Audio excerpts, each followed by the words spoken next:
ఇంట్లో భోజనం చెయ్యాలంటే ఆసనం వెయ్యాలని నిజంగా నాకు తెలియదు బావగారు. ఆ భోపాల్ గ్యాస్ ప్రమాదంలో పోయినా బాగుండేది.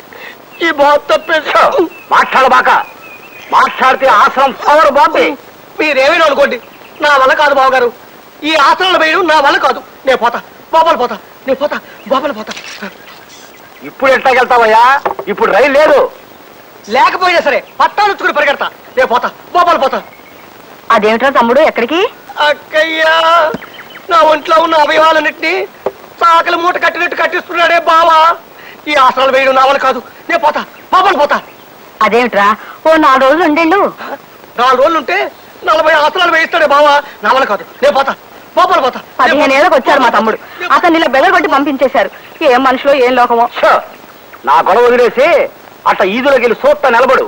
మన ఇంట్లో ఖాళీ అయిన ఈ వాటాలోకి అద్దెకి తలక మార్చినట్టు వస్తాడేమో. మరే ఈ వాటా ఖాళీ నెల కావస్తోంది. ఎంత నష్టపోతున్నామో. అదిగో ఆ ఎదురుగుండా ఉన్నాడుగా సీతారామారావు. అతనికి భయపడి ఎవ్వరూ మరింత దిగడం లేదు. చచ్చిపోతున్నాయి వెధవ గోలతో. రామరామ.